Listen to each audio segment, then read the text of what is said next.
Good morning, welcome to Knowledge Nation. So आज हम अपना रूट लोकस के अंदर कुछ हमारा एक कंसेप्ट बाकी रह गया, वो हम इस पार्ट में आपका वो कवर अप करने जाएंगे, that is angle of departure and angle of arrival. Last जो आपके रूट लोकस के पार्ट्स आए हैं, मैं ये मान के चल रहा हूं कि आपने वो दोनों पार्ट अच्छी तरीके से डिस्कस, अच्छी तरीके से आपने वो पार्ट देख लिए होंगे और जो आपको असाइनमेंट्स दी गई थी वो भी आपने सॉल्व कर ली होगी। तो अब आपने सिंपल एक बेसिक रूट लोकस किस तरीके से बनाया जाता है वो आपने सीख लिया है कि किस तरीके से 2 डायमेंशनल वाले ग्राफ के अंदर आप एक रूट लोकस को कवर अप करते हैं। ठीक है, वो जो आपने अभी तक सीखा है उसके अंदर आपके सिंपल पोल होते हैं, कॉम्प्लेक्स पोल नहीं होते हैं। उसके अंदर आपकी सिंपल जीरोज होती हैं, कॉम्प्लेक्स जीरोज नहीं होती हैं।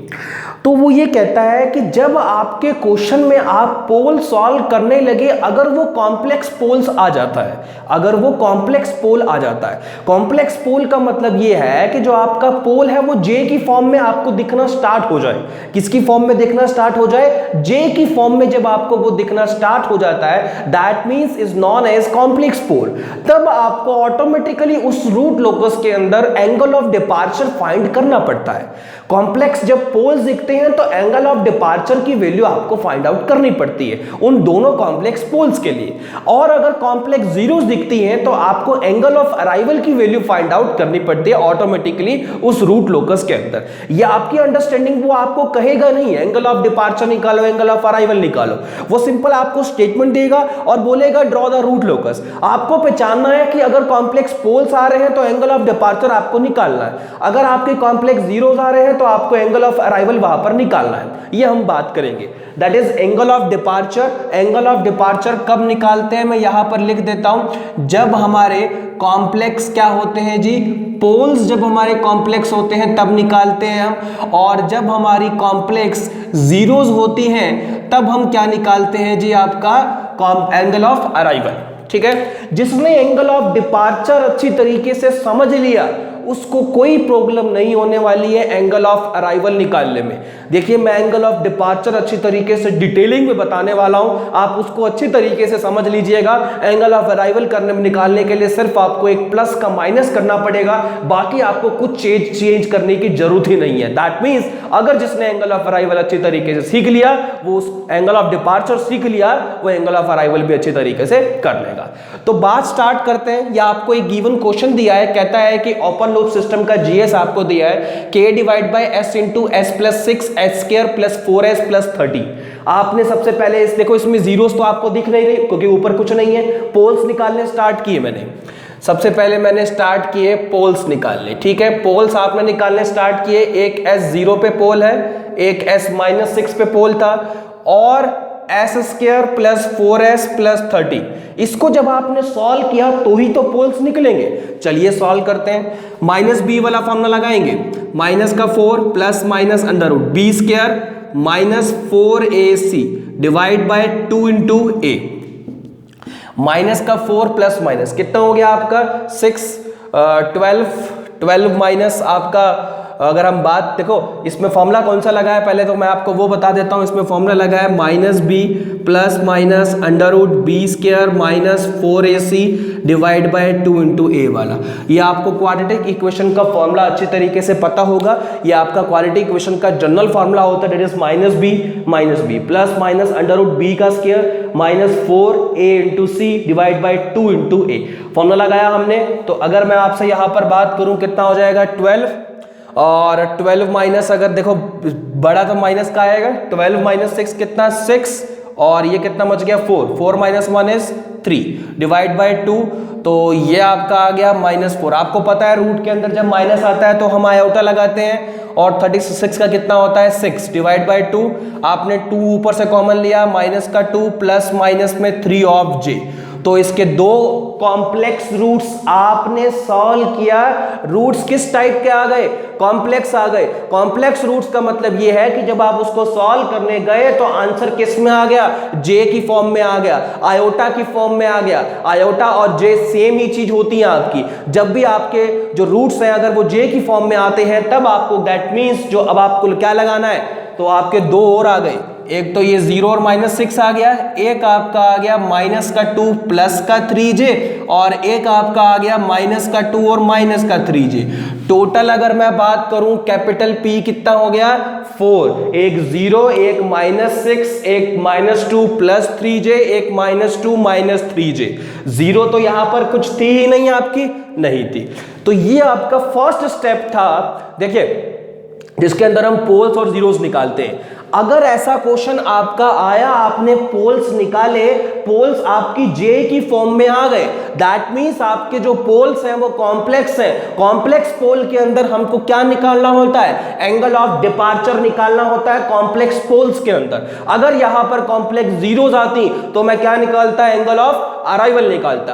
अभी यहां पर कोई भी जीरोस अवेलेबल नहीं है इस क्वेश्चन में। इस क्वेश्चन में सिर्फ आपको पोल्स अवेलेबल दी हैं। पोल्स जब मैंने निकाले तो मेरे जे की फॉर्म में आए, दैट मींस कॉम्प्लेक्स पोल्स हैं। कॉम्प्लेक्स पोल्स को जब मैं सॉल्व करता हूं तो मुझे निकालना पड़ता है एंगल ऑफ डिपार्चर, ठीक है।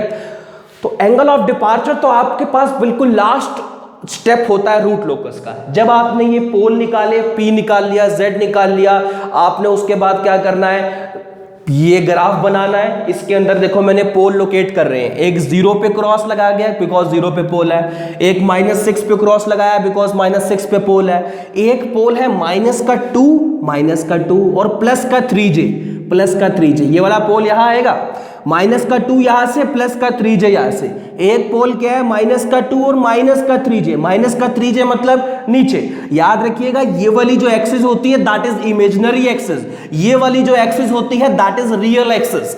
जो आपकी एक्स एक्सिस वाली होती है उसको हम रियल एक्सिस बोलते हैं, या आपकी इमेजिनरी एक्सिस होती है। इमेजिनरी एक्सिस पे ही जे की फॉर्म में आपके पास अवेलेबल होते हैं। तो यहां पर मैंने क्या किया, सारे के सारे पोल्स लोकेट कर लिए। आपको पता है जो पोल्स होते हैं वो आप क्रॉस की फॉर्म में लोकेट करते हैं, पोल लोकेट करती है। फर्स्ट स्टेप क्लियर हो गया। इसी तरीके से आपको सेकंड स्टेप करना है, रीजन किस तरीके से निकालते हैं रूट लोकस का। थर्ड स्टेप आपको करना है, एसिम्पटोड्स बताने हैं, उसके एंगल ऑफ एसिम्पटोड्स बताने हैं, सेंट्रॉइड बताना है, ब्रेक अवे पॉइंट बताना है और एंगल ऑफ एसिम्पटोड्स को ड्रॉ करना है आपको यहां पर। ये सब काम हम लास्ट लेक्चर में आपको अच्छी तरीके से डिटेल में बता चुके हैं। बिल्कुल वैसे ही आपने यहां पे तक कहां तक वो ब्रेक अवे पॉइंट तक निकालने वाला जो कंसेप्ट है वो आपको एज इट इज यहां तक तो करना ही करना है। आपको ब्रेक अवे पॉइंट जहां तक हम निकालते हैं वहां तक तो आपको बिल्कुल एज इट इज इसको बनाना ही बनाना है। जो मेरा मेन काम है यहां पर बताना वो है एंगल ऑफ डिपार्चर और एंगल ऑफ अराइवल कैसे निकालते हैं। पहले हम कॉम्प्लेक्स पोल आया तो एंगल ऑफ डिपार्चर की बात करने वाले हैं। चलिए एंगल ऑफ डिपार्चर की बात करते हैं। तो एंगल ऑफ जो डिपार्चर निकलता है वो किसके लिए निकलता है, पहले तो मैं आपको बता दूं, कॉम्प्लेक्स पोल्स के लिए निकलता है। मतलब एक एंगल ऑफ डिपार्चर इसके लिए होगा, एक एंगल ऑफ डिपार्चर इसके लिए होगा। किसके लिए, कॉम्प्लेक्स पोल के लिए, क्योंकि कॉम्प्लेक्स पोल एक तो ये है और एक ये है। ये तो कॉम्प्लेक्स नहीं है, इसमें जे नहीं है, ये भी कॉम्प्लेक्स नहीं क्योंकि इसमें जे नहीं है। तो ये एक कॉम्प्लेक्स है और ये एक कॉम्प्लेक्स है। मतलब एक एंगल ऑफ डिपार्चर इसके लिए निकलेगा, एक एंगल ऑफ डिपार्चर इसके लिए निकलेगा। आप हमेशा ऊपर जो होता है ना उसके लिए ही निकालना, आप हमेशा जो ऊपर वाला होता है ना उसी के लिए ही एंगल ऑफ डिपार्चर निकालना। क्योंकि मान लीजिएगा जो इसके लिए आएगा उसका अगर माइनस कर दूंगा तो मैं इसके लिए आ जाएगा, सिंपल, और कुछ नहीं। अगर इसके लिए आपका +50 डिग्री आ गया तो इसके लिए कितना हो जाएगा, -50 डिग्री हो जाएगा। उसके लिए +100 डिग्री आ गया तो इसके लिए कितना हो जाएगा, -100 डिग्री। तो आपको एक ही कॉम्प्लेक्स पोल के लिए एंगल ऑफ डिपार्चर निकालने की जरूरत है, सेकंड वाले के लिए निकालने की जरूरत नहीं है। जो उसके लिए आएगा उसका माइनस कर दोगे तो आपका सेकंड वाला पोर्शन भी कवर अप हो जाएगा। तो आपको इसका ही निकालना किस तरीके से है, एंगल ऑफ डिपार्चर से पहले आपके जो भी स्टेप्स आपने रूट लोकस में बनाते हो ब्रेक अवे पॉइंट तक, वो बना लेना है, अपना पूरा रूट लोकस ड्रॉ भी कर लेना है उसी के अकॉर्डिंग आपको अपना पूरा रूट लोकस जो लास्ट लेक्चर में मैंने बताया था ब्रेक अवे पॉइंट तक, वहां तक एक बार ड्रॉ कर लेना है। उसके आगे वाला जो स्टेप आता है that is angle of departure, ठीक है। उसके बाद मैं एंगल ऑफ डिपार्चर पे ही आ रहा हूं। जो पीछे वाले जो ब्रेक अवे पॉइंट तक के जो स्टेप्स हैं, जिसने अगर लास्ट वीडियो नहीं देखा है तो प्लीज अपना लास्ट वीडियो देख ले, उसमें जो ब्रेक अवे पॉइंट तक के जो स्टेप्स हैं उसमें क्लियर कर दिए गए हैं। वो स्टेप्स वहां से कवर अप करके यहां पर वैसे ही ड्रॉ करना है, उसके बाद आपको डिपार्चर की बात करनी है। चलिए अब हम बात करते हैं डिपार्चर की। मैंने ये बताया कि आपको इसके लिए और इसके लिए डिपार्चर निकालना है, सिर्फ इसी के लिए निकालेंगे क्योंकि जो इसके लिए आएगा उसका जो माइनस कर देंगे वो हम नीचे वाले के लिए आपका एंगल ऑफ डिपार्चर आ जाएगा। तो इसके लिए कैसे निकालेंगे जरा आप ध्यान से सुनो। इसको इरेज कर देते हैं हम, आपको निकालना क्या क्या है ये जरा एक बार कर देते हैं हम इसको इरेज। एंगल ऑफ डिपार्चर की जब हम बात कर रहे हैं तो आपको करना क्या क्या है, निकालना क्या क्या है वो हम डिस्कस कर लेते हैं। सबसे पहले आपको निकालना है फाई P1, फिर निकालना है फाई P2, फाई P3। ये क्या है phi P1, phi P2, phi P3?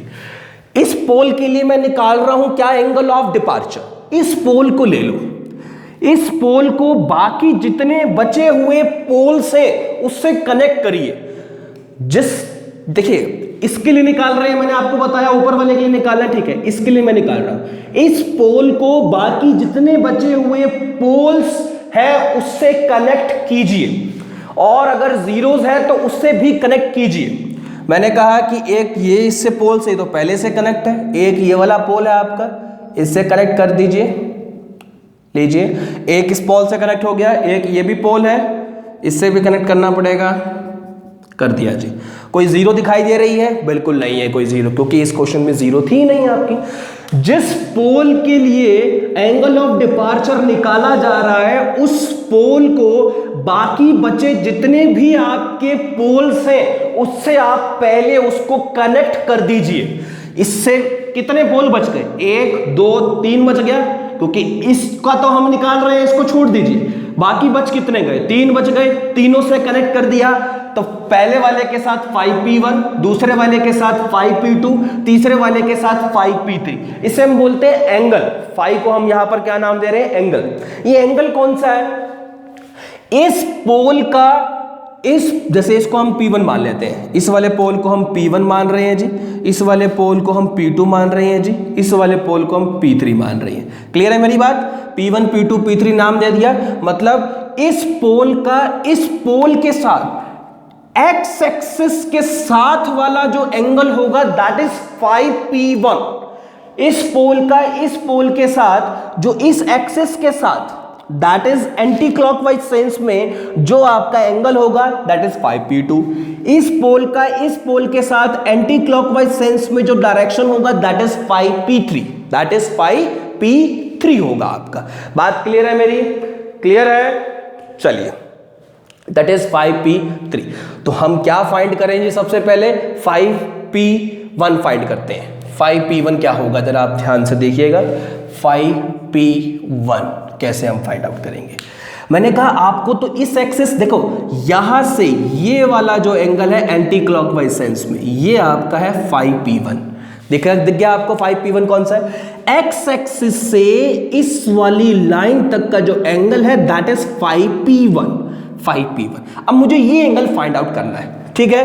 अब जरा ध्यान से देखो, अंदर एक ट्रायंगल बन रही है, अंदर वाली साइड एक ट्रायंगल बन रही है। देखो यहां से लेकर यहां, यहां से लेकर यहां और यहां से लेकर यहां, इधर से लेकर इधर तक का 0 से लेकर कहां तक चला? 2।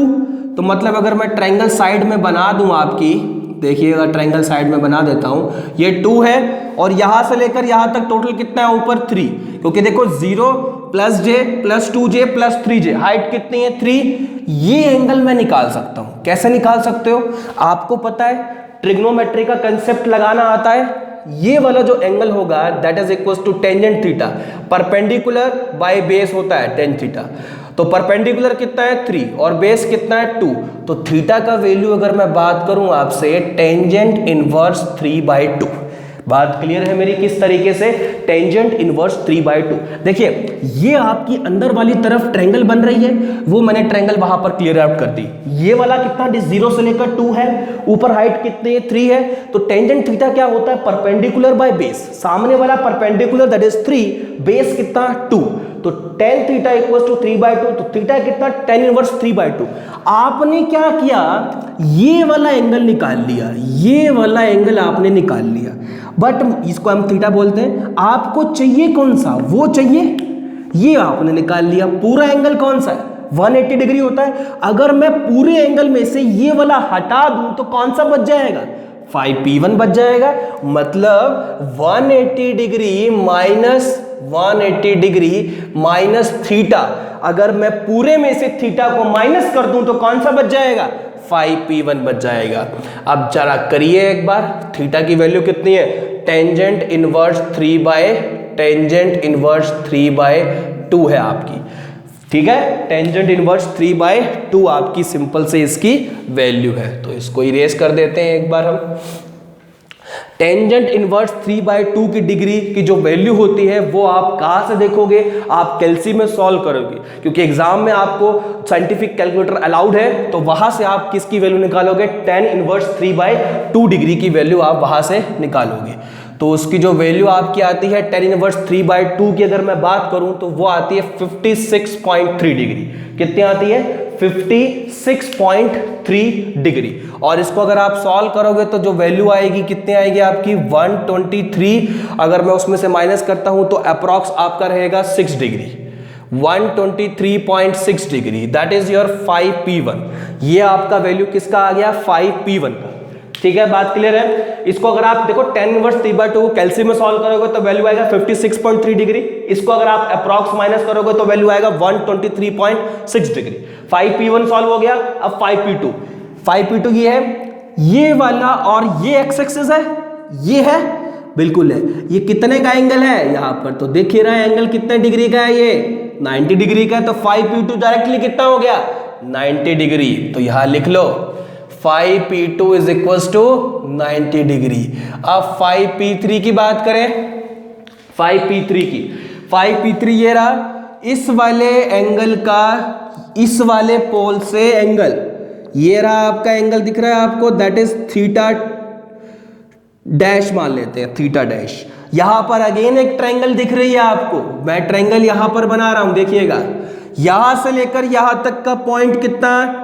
2 और यहां कितना? 6, तो मतलब कितना चला होगा? 4 चला होगा। और ऊपर हाइट कितनी है? 3। ये वाला एंगल कितना है? Theta dash. तो वही tangent theta dash is perpendicular by base, तो theta dash is equals to tangent inverse 3/4। Theta dash equals to tangent inverse 3/4।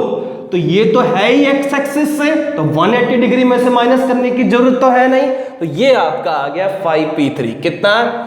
Tangent inverse 3/4। इसको अगर आप कैलसी में सॉल्व करोगे, टेंजेंट इनवर्स 3/4, तो आपकी जो अप्रॉक्स वैल्यू है वो रहेगी आपकी 3 और 4, 36.86 डिग्री। ठीक है जी, आप इसको कैलसी में सॉल्व करोगे, जो वैल्यू रहेगी आपकी वो रहेगी 36.86 डिग्री। तो ये आपका 5p1 आ गया, 5p2 आ गया और 5p3 पे आ गया। कैसे निकाला? जिस पोल का एंगल ऑफ डिपार्चर निकाल रहा हूं उस पोल को बाकी सब पोल से कनेक्ट कर दिया, और एक्स एक्सिस से जितना आपका एंगल बन रहा है एंटी क्लॉकवाइज सेंस में, वो मैंने वैल्यूज निकाल दी। ठीक है जी, 5p1, 5p2, 5p3 आपका निकाल दिया मैंने, निकाल दिया 5p1, 5p2, 5p3। अब निकाल लो 5p। क्या निकालना है? 5p। 5p क्या होता है? जितने भी आपके पोल से एंगल निकले, जितने भी आपके पोल से एंगल निकले आप सबको ऐड करना है। कितने एंगल निकले? 1, 2 और 3, इन सबको ऐड कर दो, वैल्यूज पुट करो। 5p1 123.6 degree plus 5p2 is 90 degree plus 36.86 degree. इसको अगर आप सॉल्व करोगे तो जो अप्रॉक्स वैल्यू आपकी रहेगी 59250.5 डिग्री अप्रॉक्स वैल्यू रहेगी आपकी। तो ये आपका वैल्यू हुआ 5p का। 5p कितना आ गया? 250.5 डिग्री। कितना आ गया? 250.5 डिग्री आ गया। ठीक है, यहां मैं अप्रॉक्स हो सकता है कि पॉइंट की मिस्टेक हो जाए तो वो आप हैंडल कर लीजिएगा, बट ज़्यादा कुछ नहीं होने वाला, पॉइंट्स की ज़्यादा कुछ हो सकती है इसमें, ठीक है। 250.5 डिग्री अप्रॉक्स, या मैं लिख पे देता हूँ आपका यहाँ पर अप्रॉक्स। ये आपका आ गया 5p। 5p कैसे निकाला? जिसका डिपार्चर निकालना हो उसको सारे पोल से कनेक्ट किया, सारे पोल से कनेक्ट किया, उनके जो पोल के साथ जो एंगल थे एंटी क्लॉकवाइज सेंस में वो निकाले, जितने भी थे उन सबको ऐड करके 5p निकाल दिए। पोल की वजह से था तभी मैंने यहां पर p यहां पर भी p लिखा है। अब जीरोस की बात करते हैं। अब क्या निकालना है हमको? 5z निकालना है। 5z का मतलब जीरो की वजह से। इस पोल को सारे जीरो से कनेक्ट कर दो, इस पोल को सारे जीरो से कनेक्ट कर दो। क्या आपको कोई भी जीरो दिखाई दे रहा है इस क्वेश्चन में? नहीं है, तो 5z कितना आएगा? 0 डिग्री, क्योंकि कोई जीरो ही नहीं है। सेम कंसेप्ट आपका रहता है, इसको अगर आप सारे जीरो से कनेक्ट कर देते हैं तो पहली वाली जीरो के साथ एंगल 5z1, 5z2, 5z3, फिर तीनों को ऐड करता तो मेरा फाइनली क्या आता? 5z। बट यहां पर तो कोई जीरो है ही नहीं, कोई जीरो नहीं है, तो एंगल ऑटोमेटिकली कितना हो गया? 0 डिग्री हो गया आपका एंगल। कितना हो गया एंगल? 0 डिग्री हो गया। अब आपको क्या निकालना है? फाई क्या होता है? 5z में से 5p माइनस कर दो। फाई क्या होता है? 5z में से 5p को माइनस कर दो। 5z की वैल्यू पुट करो। 5z की मुझे वैल्यू बताओ कितनी है? 0 डिग्री माइनस 5p की वैल्यू बताओ कितनी है? 250.5 डिग्री। तो 0 में से ये माइनस करोगे तो वैल्यू आएगा -250.5 डिग्री अप्रॉक्स, -250.5 डिग्री अप्रॉक्स। तो ये किसका वैल्यू आ गया? फाई का वैल्यू आपका आ चुका है। किसका वैल्यू आ चुका है? ये आपका फाई का वैल्यू आ चुका है। ठीक है, यहां तक मेरी बात सबको समझ आ रही है? फाई कैसे निकाला? पहले सारे वाले पोल के से कनेक्ट किया, दैट इज फाई, उसको ऐड करके 5p निकाला, सारे जीरो से कनेक्ट करके 5z निकाला। फाई कैसे निकालते हैं? 5z माइनस 5p करके फाई निकालते हैं। बात क्लियर है? अब मेरी बात आती है important, that is angle of departure. किस चीज की? Angle of departure.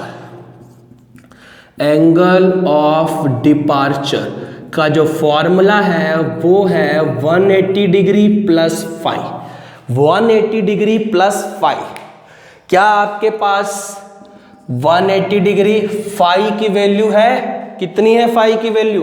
-250.5 degree, -250.5 degree. इसको आप माइनस करोगे 180 डिग्री माइनस 250.5 डिग्री, तो जो अप्रॉक्स जो वैल्यू रहेगा वो आपका वैल्यू रहेगा -70.5 degree. That is your angle of departure को हम रिप्रेजेंट करते हैं फाई डी से। किससे रिप्रेजेंट करते हैं जी? फाई डी से। That is your angle of departure. कितना? -70.5 डिग्री। कौन से पोल के लिए? ऊपर वाले पोल के लिए। तो नीचे वाले पोल के लिए अगर कोई पूछ लेता है एंगल ऑफ डिपार्चर कितना होगा, दैट इज +70.5 डिग्री। तो ये आपका कंसेप्ट था, ये आपका प्रोसीजर था, आप किस तरीके से एंगल ऑफ डिपार्चर की जो वैल्यू है वो आप फाइंड आउट कर सकते हैं इन इजी वे। कैसे? दोबारा बताता हूं। 5p1 था आपका, 5 उस जिस पोल का निकाल रहे हो सारे पोल से कनेक्ट कर दो, सारे जीरो से कनेक्ट कर दो, सबको ऐड कर दो, 5p1 निकाल दो। सारे जीरो से कनेक्ट करने के बाद 5z1 5z2, अगर मान लो यहाँ जीरो होता तो 5z1 निकलता, 5z क्या होता? सारे जीरो से जो एंगल आएगा वो ऐड कर दो, फिर 5 निकालो। 5 क्या होता है? 5z माइनस 5p, जो 5 आया। एंगल ऑफ डिपार्चर क्या होता है? 180 डिग्री प्लस 5। 5 की वैल्यू पुट कर दो, जो भी आपका इसके लिए डिपार्चर का वैल्यू आएगा उसके लिए माइनस का उधर रहेगा। ठीक है, ये आपका होता है एंगल ऑफ डिपार्चर। अब वो कहता है निकालते कैसे, इसको ड्रॉ कैसे करना है? कुछ नहीं ड्रॉ करना आपको। यहां इसका कितना एंगल ऑफ डिपार्चर निकला? -70.5 डिग्री। तो आपको क्या करना है? देखिएगा यहां पर जो एंगल ड्रॉ करना है कितने डिग्री का? -70.5 डिग्री का। तो मुझे लगता है कि जो एंगल होगा आपका -70.5 डिग्री का वो कुछ इस डायरेक्शन में होगा। इस एक्सिस से ड्रॉ करोगे आप, माइनस का जो एंगल होता है वो नीचे का होता है, आपको पता है, -70.5 डिग्री इतने का एंगल होगा। अब आप एक बात ध्यान रखना इसमें, जो अब आपका ये पूरा ग्राफ बनता है ना, यहां से ना आपका एसिम्पटोट जा रहा होगा। क्या जा रहा होगा? एसिम्पटोट्स वाली लाइन जा रही होगी। आपको क्या करना है, ये एंगल देखिएगा -75 डिग्री बनाकर यहां आकर ना इस लाइन को उस एसिम्पटोट की पैरेलल ले जाना। यहां आकर इस लाइन को उस एसिम्पटोट के पैरेलल ले जाना। आप जब इसका पूरा ग्राफ बनाओगे तो -2.5 पे इसका आपका सेंट्रॉइड आएगा। -2.5 पे क्या आएगा? इसका सेंट्रॉइड आएगा। ये आपका एसिम्पटोट होता है। देखिएगा -75 डिग्री आपने एंगल बनाया, थोड़ा सा, जस्ट थोड़ा सा ही आपने एंगल बनाकर यहाँ पर एक लाइन लगानी है और इस लाइन को ना आपने क्या करना है, उस एसिम्पटोट्स के पैरेलल खींच देना है। तो ये हमारा होता है angle of departure for this pole. Same नीचे वाले के लिए कितना होगा? +75 डिग्री, वो उसके लिए यहाँ आएगा। उसके लिए आपको देखो यहाँ पर भी एक ऐसे एसिम्पटोट जा रहा होगा, +75 डिग्री बनाकर उसको ऐसे नीचे की तरफ उस किसके पैरेलल? एसिम्पटोट्स के पैरेलल आपको लाइन ले जानी है। तो that is the concept of angle of departure. इसी तरीके से एंगल ऑफ अराइवल भी अगर आपका आता है तो वहां भी आपको क्या करना है, मान लो उसके लिए भी इतना अगर आता तो वो उसमें थोड़ी सी लाइन लगाकर एंगल बनाकर जो भी एसिम्पटोट जा रहा होगा उसके पैरेलल लाइन खींच दो बस। मतलब उसको इस तरीके से रोटेट करके और जो आपका एसिम्पटोट है उसके पैरेलल लाइन ले जाना दो। ये होता है आपका एंगल ऑफ डिपार्चर का कंसेप्ट।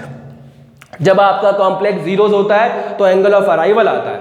ठीक है, कॉम्प्लेक्स जीरो का भी बिल्कुल सेम ही एज इट इज। अब मैं जो बोलने जा रहा हूं उसको आप ध्यान से सुनिएगा। अगर कॉम्प्लेक्स जीरोस आती हैं तो पहले आप पोल्स निकालते हैं, जीरोस निकालते हैं, अपना ग्राफ बनाते हो, पूरा सारे के सारे पॉइंट ब्रेक अवे पॉइंट तक आ गए। आप ब्रेक अवे पॉइंट तक आपने ग्राफ बिल्कुल एज इट इज ड्रॉ कर लिया, जैसे हमने पिछली वाली वीडियोस में देखा है कि हमने कैसे ग्राफ रूट लोकस का ड्रॉ किया है। ग्राफ ड्रॉ कर लिया।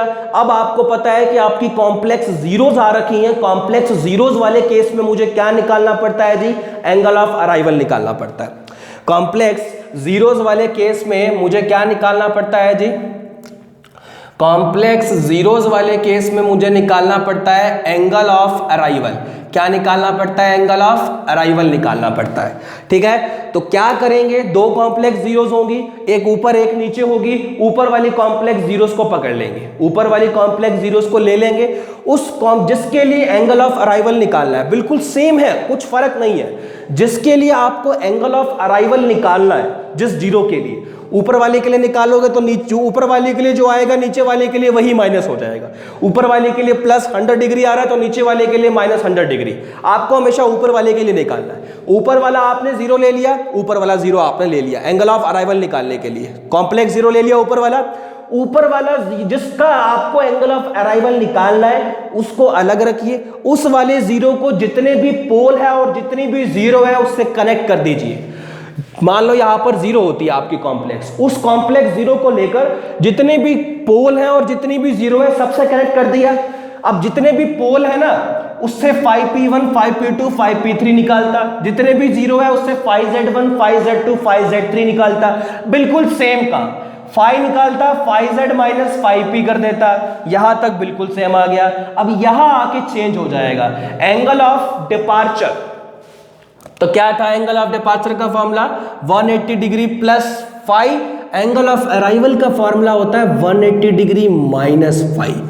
ऑल पॉइंट्स आर सेम, आपको करने की जरूरत ही नहीं है चेंज।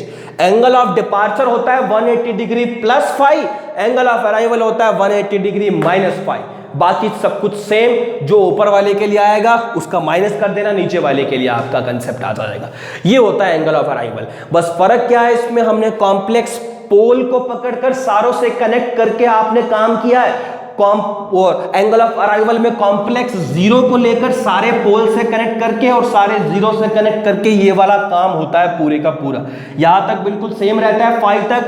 एंगल ऑफ डिपार्चर में 180 डिग्री +5 होता है, एंगल ऑफ अराइवल में 180 डिग्री माइनस आपका 5 होता है, और कुछ चेंज नहीं होता है। तो ये आपका कंप्लीट एज इट इज पूरे का पूरा पार्ट रूट लोकस का कंप्लीट हो चुका है। इसमें कोई भी पार्ट अभी स्किप नहीं है। आपका पूरे का पूरा रूट लोकस का जो कंसेप्ट है वो मैंने अपनी तरफ से पूरा एज इट इज करवा दिया है।